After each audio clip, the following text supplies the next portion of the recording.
As a child, I probably watched the English version of Kiki's Delivery Service over 100 times.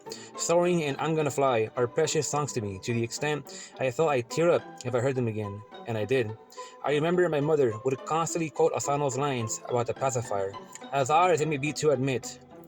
Kiki is a childhood influence of mine, the first character in an anime I looked up to. She partly helped shape my personality as a child, and is a big reason why I talk the way I do to this day. As this child, I was completely changed by the world of Kiki's Delivery Service and the purity of its cast and personalities. Somewhere, my old VHS copy is still there, though I cannot play it anymore. Now, I got the chance to sit down and finally take a look at the original Japanese version of this after all these years. The differences were surprising to me. Sitting down and watching this film again after all these years felt like sitting down during a reunion with an old friend. As much as I appreciate it, I was making fun of it also while watching it. I was treating this film more like a friend, as embarrassing as that sounds. Still, the differences are many, as I could not help but notice, considering that this film had been burned into my memory from all those years of watching it. The original is much more quieter. Maybe the Western attention span is that bad it needs more noise and dubs. The kids mention discos, drink coffee, and at some point, Kiki threatens her broom with death. Most surprising of all is what the English version does with Gigi. The music is elegant and invokes emotions in me. Maybe the main theme repeats too much in the songs, though I was and still am charmed by it.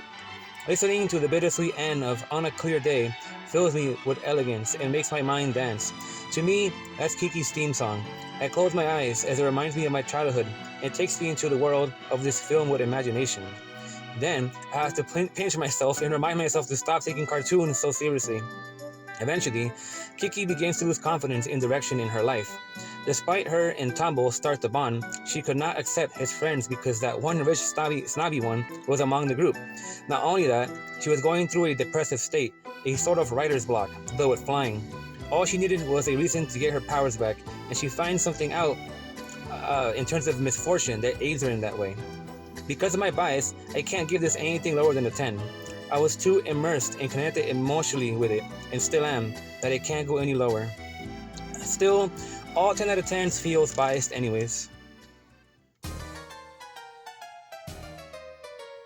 This is an 80s work. This leads to a problem I have with so-called anime viewers, that those outright refuse to watch anything before, let's say, the year 2000. How misguided, ignorant, and stubborn can one be to ignore all anime before that? If you don't watch anime before the year 2000, I can't take you seriously. Know your history. You can't understand the present without understanding the past. You'll be clueless and unprepared for the future of anime. Some make up pathetic excuses that old anime is pretentious.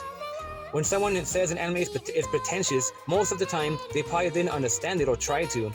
On another note, I've been thinking a lot about the meaning of an anime review. I've asked the people what they want to see in one. Surprisingly, I got a different answer each time. Some want to feel emotion. Some want to be informed on the history of the production. Some want something that can help them learn something intellectually or see something they missed.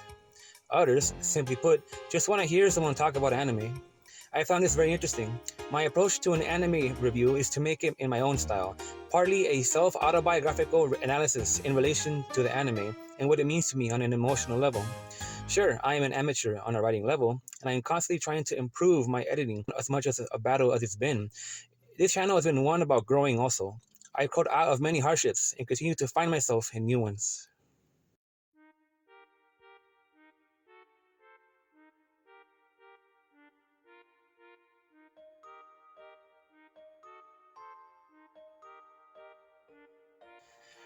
As for Kiki, leaving home at 13 to become a successful and independent witch feels a lot more dangerous looking at it now again. This could easily have turned into a dark story. As the fortune teller witch said, a lot can go wrong. Kiki is essentially throwing herself out into the wild city life as a minor and practically homeless. The city she happens to find appears to never have had a witch. She gets crushed that she doesn't feel she belongs, and the thought of failure and starting over in a new city felt hard for her to accept. It's not for certain, though it's implied by Bertha, that witches are unfamiliar and more like legends there.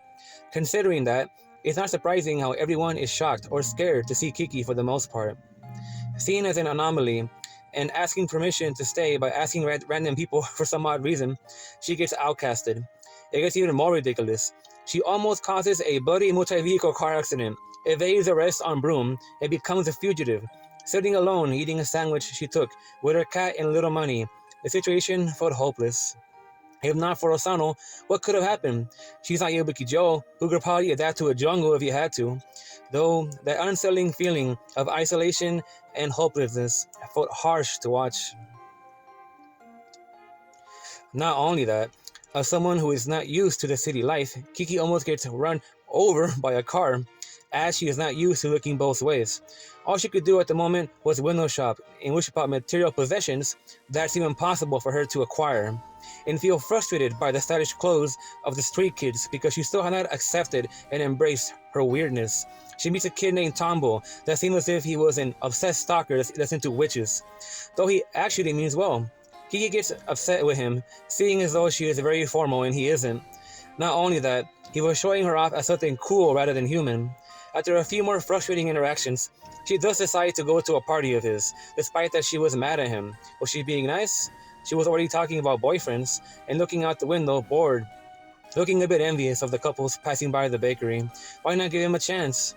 Regardless, Kiki going is also a good way to make friends since she had barely any at all at the time. And then there's Osano, pulling strings in the background for Tombo. My only complaint is that there is very little closure in the end. Despite there is an epilogue, I was left with a wide gap of emptiness from the lack of it. It doesn't feel like it reaches a meaningful conclusion. Not everything needs an answer, though you would think it would have gotten more intimate at the end. Despite it all, this film will always stay with me and in my heart. It's become more than a part of my life, but a part of me. Thank you for watching.